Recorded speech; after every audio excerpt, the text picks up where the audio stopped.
Meet Rider University point guard Nurideen Lindsey, a 22-year-old who grew up on some of the meaner streets of Philadelphia. It's rough, extremely rough.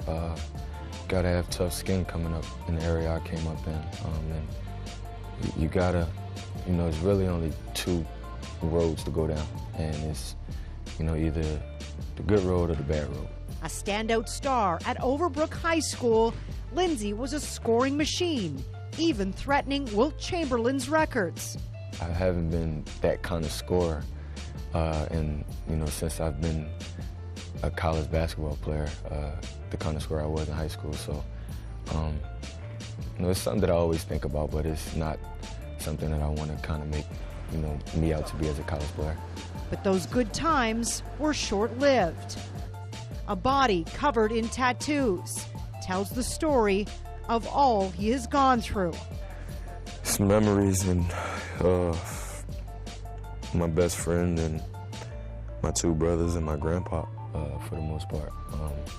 Up here? My two brothers' names. It's my younger brother's name in Arabic, and it's my oldest brother's name. A lot of people ask me, why did I get him there? And it's just something that reminds me of them too every day I wake up. I look in the mirror. It's just a constant reminder to know why I'm doing what I do and to keep doing what I'm doing for these two guys.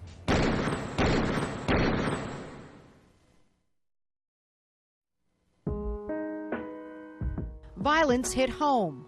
On April the 6th, 2009, Lindsey's younger brother, 16-year-old Halim, was shot 20 times in their West Philadelphia neighborhood. I had a basketball game that night, and he was supposed to went with me to my basketball game. He was at every one of my basketball games. It was just this night he decided not to go. By the summer of 2009, still a teenager himself, Lindsey had two brothers murdered and his best friend taken by cancer. Probably the worst years of my life.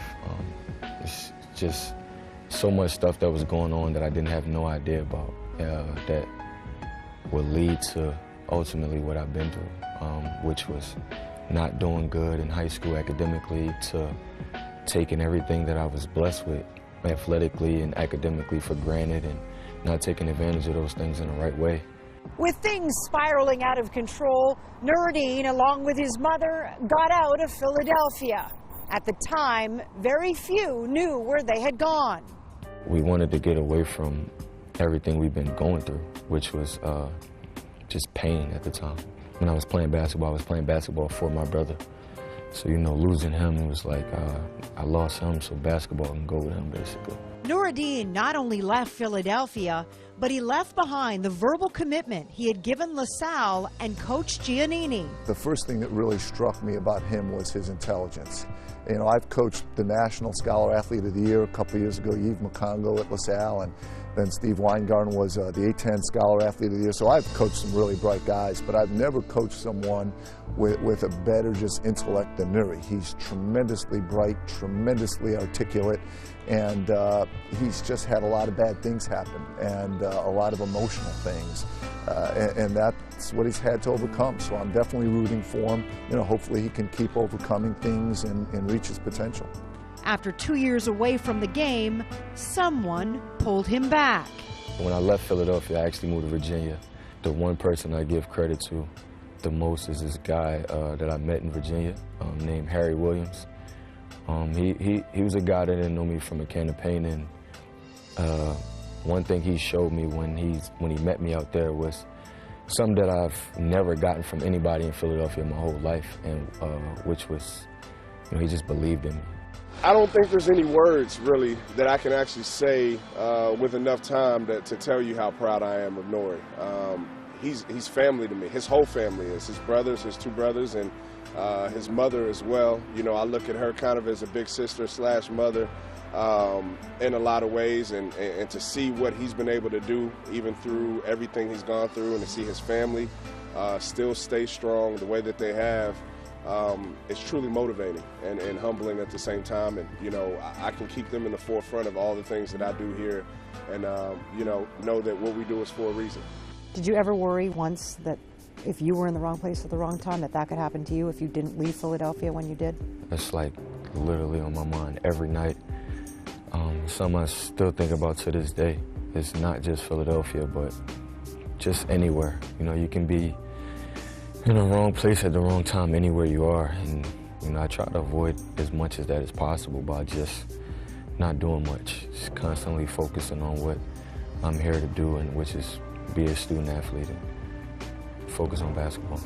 With stops at a community college in Oklahoma, followed by 9 games at St. John's, the NCAA granted Nurideen a hardship waiver, allowing him to transfer to Ryder so he could come back closer to home. That's something that pulls at your heartstrings as well, to see all that he's gone through, he and his family both, and how they stuck together. They continue to, you know, to stay together. So it's a very touching story, but yet he's persevered through it. I know we've had conversations on it as well, and you just want to help someone like that when they go through situations like that. So I'm proud of him, you know, thus far, what he's done here and what he's done in his life as well. A bright student, Nurideen isn't sure how far basketball will take him. He is relying on faith to take care of his future. One thing that I know for sure is the only thing that helped us out to get through what we've been through is God. I think he's been doing a tremendous job of helping me and my family get through some of the things we've been through. Does there have to be an element of forgiveness to the people that did those horrible things to your family? Yeah, my mom is, you know, to this day, my mom would tell anybody to this day that, you know, if she met those people that did those things, you know, the only thing she would want to know is why. You definitely got to have some sense of forgiveness in there. Easy does it to Lindsey.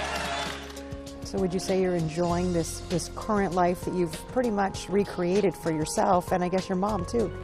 I am. It's probably the most fun and the best times I'm having in my life. And for the most part, it's because I'm at a point in my life and I'm at a stage in my life that, you know, I did not ever think I would be able to get to. And a lot of people didn't give me the chance or try to help me get to this point. So just the joy of knowing that I've worked extremely hard to reach this point is something that makes me, you know, happy every night I think about it.